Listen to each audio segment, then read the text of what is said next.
Welcome to Talent Tips Tuesday. As you all know, my name is Andrea Ross. I'm the founder of the Career Establishment. We are a corporate trainer and coach and e-learning business. Now, the Talent Tip Tuesday is all about providing advice and tips to recruiters, recruitment leaders around the world. And obviously this is a weekly video, and we'll pick topics that have been basically written in by recruiters. So a couple of times this has been written, it was about sourcing success. So this is really about some recruiters are really struggling to find the right candidates for their roles, or they're getting people that apply that aren't necessarily the right ones for their roles. And so I thought I'd do a quick kind of 10-minute impactful guide in regards to how you source great talent for your roles, or even sourcing candidates on a speculative basis. Okay, so the first thing we need to really talk about before we start going into the sourcing channels is the tools that we use, because if we're going to go out and map a market, we need to collect it somewhere. We can't just kind of randomly pick a few names and hope it's going to be effective for us. So you need to have a CRM, you need to have a database. Most recruitment firms have them. If you don't, use another tool, or as you know, my podcast with Talent Talk Asia is sponsored by Vincere, so give them a call and see if they're interested, and see if that's an interest for you guys. Secondly, another way of storing information is from an Excel sheet. So that's really putting a bit of time and effort into devising a document where you can collect information on, maybe the industry, the client, the team, the name, etc. So it's either way, CRM or Excel or both. It's really important to track all of your progress when you're picking up names.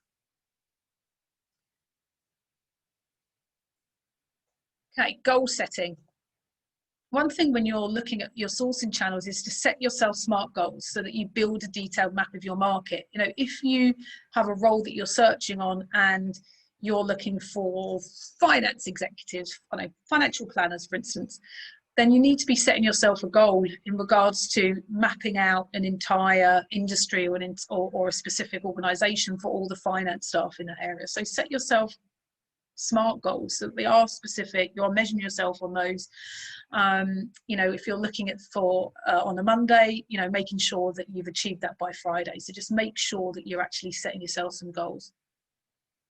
And then diarize it. So one thing with sourcing great talent is sometimes we just don't necessarily think about putting it in the diary. We don't dedicate time to it. We just kind of hope candidates are going to apply to our roles, or kind of on a very kind of passive basis. You really have to be proactive when it comes to sourcing great talent or sending them, getting great talent to provide to clients. So you've got to put time in your diary for purely sourcing.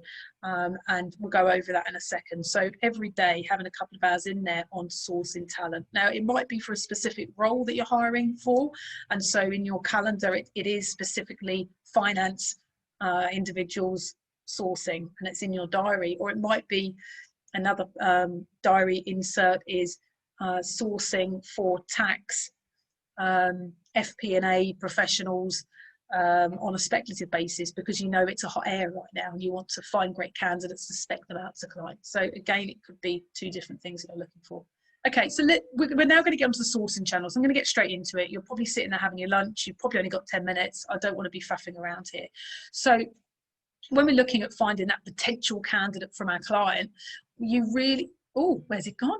Ooh, decided to hide.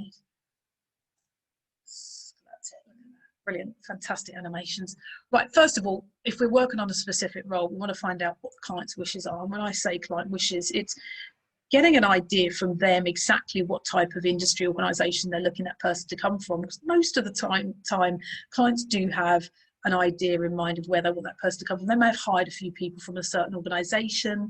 They may have come from a specific industry or organisation that quite like the person from there. So that really helps you kind of narrow down the particular, the particular industry that they're going to come from. So you can put that into your Excel sheet.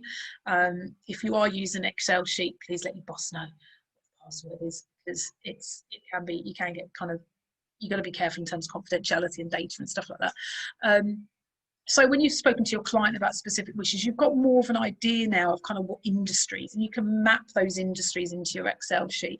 Then you can start looking at which companies sit within those industries. I mean, Google's just fantastic. It can just put pharmaceutical, FMCG, energy, global, and you can literally get a whole list. So it's not hard to be able to build that up, but it takes time. So you need to be able to put that in your diary. If you've been assigned a particular area to develop or picked up certain roles in a particular area, you need to really then start focusing on what are the industries, what are the companies within those industries, and building that map. Then you need to get down to a further level is the teams, who's sitting in those teams, and that's when you're really then focusing on headhunting. So we want to try and get away from just relying on job boards or LinkedIn or waiting for candidates to come to you that are looking for work. When you're providing exceptional service to organisations, you want to be providing at least some of your candidates on your shortlist that are headhunted candidates. And so when you start building to that level of a team structure, as in you're speaking to a candidate that you think is good and you get a referral, you find out how many other people are in that team, that's really going to start being able to build out your spreadsheet. Okay, CRM. I've actually got another slide on the CRM, so I'm actually gonna briefly mention CRM, but then I'm gonna go on to a different slide and go into a little bit more detail on the CRM side. So just on a top line basis, for the CRM, we need to use it. We need to look at the candidates that are already on there. Actually, I'm gonna skip because I'm gonna go into more detail on that for you. Okay, internal recommendation. This is your peers, this is your colleagues on the desk. Don't try and always find roles on your own. You've got to bear in mind that people around you have either worked on those roles before, your boss may well have had experience, and sometimes candidates that they think to bring to mind aren't necessarily the same candidates that that you would necessarily find, and they may be coded differently, you can't find them. So if you've got working on a really tricky role, it's a really good idea to just send a quick email out, especially if you're working with a recruitment firm that's strong regionally in specific areas. It's a good idea to say, look, working on tricky roles, they don't got anyone they can think of. So that's a really good one, just to make sure that you're asking your peers on that, not for every role, because that'd be a bit frustrating for everyone around you. Another one, I've put GitHub, Fiverr, Upwork. Now we all know that GitHub is more for the IT or the developers. Fiverr and Upwork are freelancers. But let's just say you had a specific role that did want someone with specific expertise. That's actually a good channel to be looking at for people. You can easily find them, they're easily contactable. They're put into categories on those particular sites. So that's another area to be potentially thinking about. I think what I'm trying to get you all to see is think wide. Think of this as a tree. You know, your candidate's right in the middle of the trunk of the tree. Think about the branches that come out from that tree, and take a step back when you think of a job. Don't go too narrow and just think LinkedIn. That's what everyone thinks of, but the problem is a talent acquisition also have LinkedIn. Do not provide them anything different, to be honest. So it's really important not to be so overly reliant on LinkedIn, even though LinkedIn's pretty fabulous. Next source, the next sourcing channel is social media. You know, YouTube, Twitter. You're probably thinking, oh, YouTube's what I use. That's what I look on the weekend on, or that's what my kids look at, or oh, Twitter. Oh no, nah. If you know, think again. If you look at this particular video series, it's on YouTube. You direct traffic to YouTube, right? So it's not to say that you can't be offering CV clinics or advice on how to secure your interview with a client. You can get candidates that way. If you're offering free expertise or free insights and information and that can go via your company YouTube channel, then that's a great way of promoting your services. It's not going to necessarily be so targeted that it finds you that specific candidate for that role, but if you target your CV clinic to specifically a certain level of person or certain skill set, then you will find people over time. So you're just driving traffic to you, getting your name out there.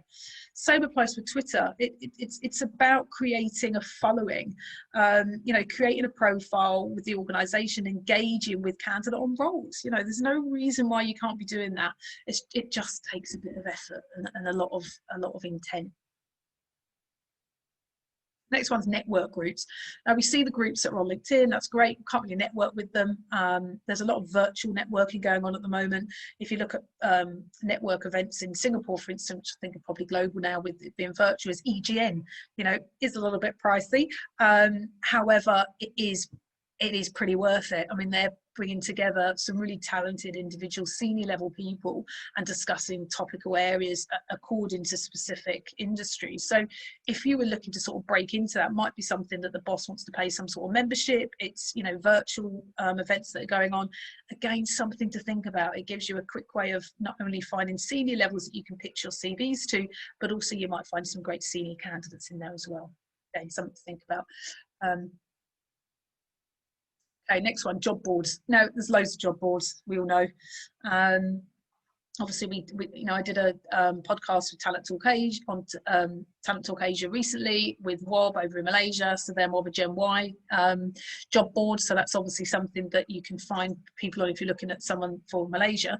But also you've got your Indeed, JobsDB, and you know, all those ones, and obviously LinkedIn. So those are channels that you have to dedicate time to looking at, of course. You've got to be smart around that. I mean, making sure that you're going on the training for LinkedIn and understanding exactly how you can utilize. Also looking at things like Sales Navigator, so that you can make sure that the candidates that you are bringing in for a particular role, you can also send them out on a speculative basis elsewhere.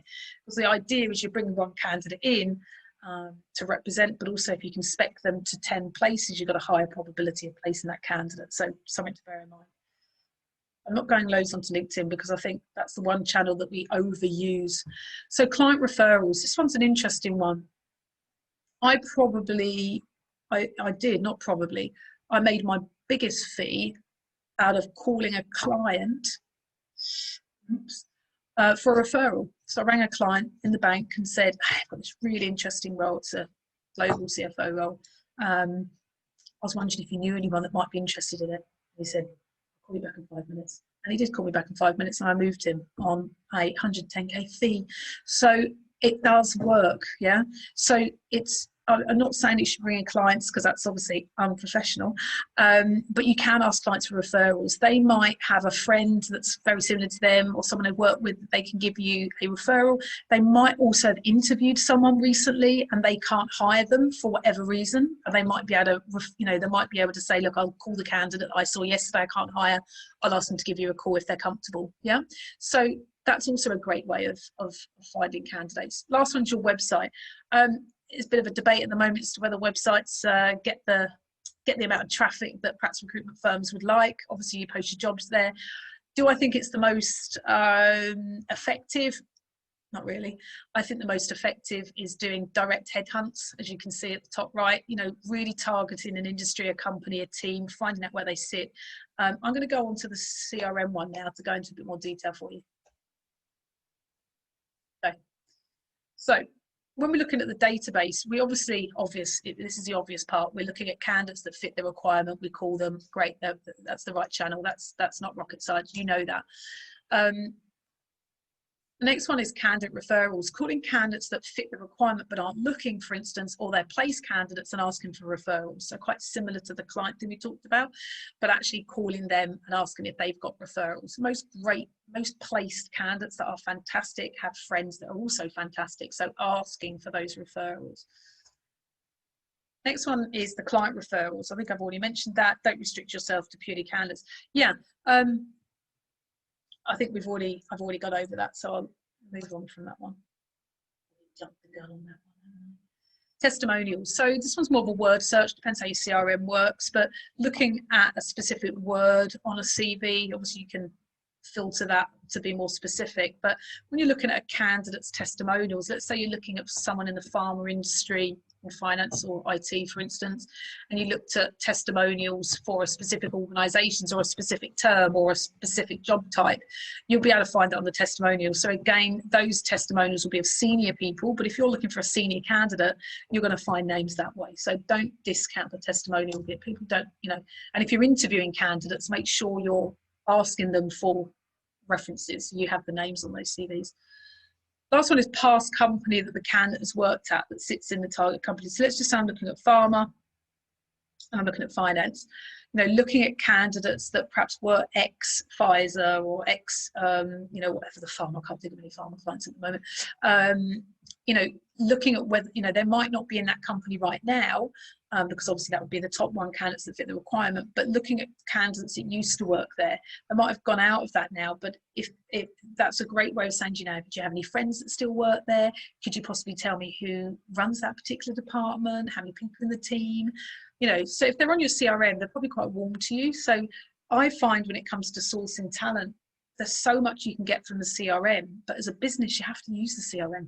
Don't add anything on there as a business and you don't manage it and put regular call cycles on it, you're never going to be able to get the most out of the database. Oh, I've got another one. Place candidates. So there might be place candidates that you want to ask referrals for. You've got to be really careful with this, because what you don't want to do is coming across as if you're trying to move a place candidate. That's horrendous. But it might be something that you don't ring them, but you're having a regular catch up with them and saying, look, we are working on a few roles. Is there anyone that was in your past company that we could talk to? Don't be asking for people in their current company, because that's unprofessional and you get into a lot of trouble.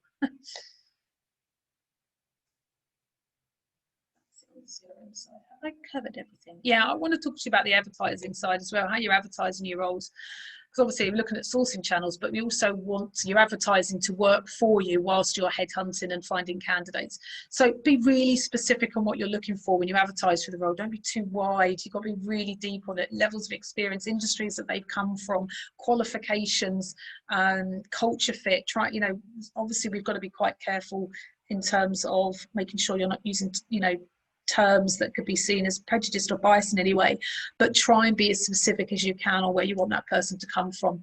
And then when it comes to speaking to those people, those candidates contacting you, be contactable. Put your email, put your phone number on your LinkedIn. So many times that I see recruiters click on contact, it's their Gmail account. Now, I appreciate you might get loads of people calling you, but you're a recruiter. So put your details on there. Put your detail, you know, they've got to be able to call you. Make it easy for people to get in contact with you. So please look at that if you haven't done that. Highlight what you're not looking for. You know, at the moment you might have a client that really isn't looking for overseas talent, especially if you're based in Singapore. You know, there are more relief to organizations to be hiring over 50-year-olds or hiring Singaporeans. So we have, you know, as recruitment firms, we have to understand that. And so we might have to be very specific to say only permanent residents. But we've got to be careful if we're looking outside of, and also that will change over time. So we've got to make sure that we're being quite mindful of that. But if you are looking for someone with a specific user experience, again, highlight what you're looking for and be very specific when you're talking to a candidate on that if they don't fit the right profile. Well, I put join groups on LinkedIn so you can be updated on trends and new companies. Yeah, always constantly be looking at the groups that your area is that you specialize in, because you can see other people's posts. You can see who is commenting on them, who's in the network. That again really helps you as a sourcing channel. So it's quite a lot of work, but qualifying. I think the difficult bit is when you advertise for a role and you get loads and loads of candidates calling in, they're not relevant, but you've got to screen them. So having some prepared questions, and not just kind of on the fly, trying to decipher whether they're right for the role. So really focus on the screening side. Ask for referrals from candidates. So when you're speaking to them over the phone, if they're not relevant, for instance, ask for referrals. You know, sorry, you don't have the right background, but do you know anyone that would have? You know, don't be afraid to ask that. You've got that one opportunity. Make your time with that candidate not wasteful. Find out about team structure so you can build a comprehensive map. When you're speaking to candidates, whether you're interviewing them, screening them over the phone, you know, finding out a little bit more about their team structures. You know, finding out how many people in the team, what's the levels, is there a supervisor, what are the job titles that you tend to call people in that team? Because what you'll find sometimes when you're struggling on a role, it's because you're using the wrong job titles. They call it something different in that particular organisation. You can't find them word search, can't find them on LinkedIn, because they might be using different terminology. So something to bear in mind. Also, when you talk about team structures, it's a really great way of actually seeing whether you've got the levels right. Sometimes you might think a VP is a VP in another organisation. It might not be. It might actually be a director level. So again, just making sure that you can find the right candidate that way. and really probe to uncover motivations and manage salary expectations, especially if it's a headhunt candidate. There's way more management around a headhunted candidate because they've not approached you, because you've approached them. So really be qualifying that candidate as to whether they really are motivated to move. So in short, try to open up your sourcing channels. You know, we love LinkedIn, it's wonderful, but don't rely on it as the only source. You know, dedicate time to it as a sourcing channel, but to actually produce a short list of talent that is outside of purely what's on LinkedIn that you can justify your fees on, it isn't always going to be LinkedIn. It's going to be headhunting. It's going to be from your existing database. It's going to be utilizing your database to get referrals outside of your database. And it's looking at groups. It's looking at social media a bit more as well. Putting yourself time in your diary, daily, weekly, monthly, having a strategy around that. Now, if you are looking to get a little bit deeper onto that, or looking at great Excel documents for managing your sourcing channels, then do enroll on our e-learning courses. We have business development, we have permanent recruitment cycle. You learn how to negotiate, you learn how to do proper client meetings, how to qualify candidates, how to write a job ad, all those wonderful things. Just reach out on inquiries at thecareerestablishment.com. Do subscribe to the channel so you can get up to date on new things.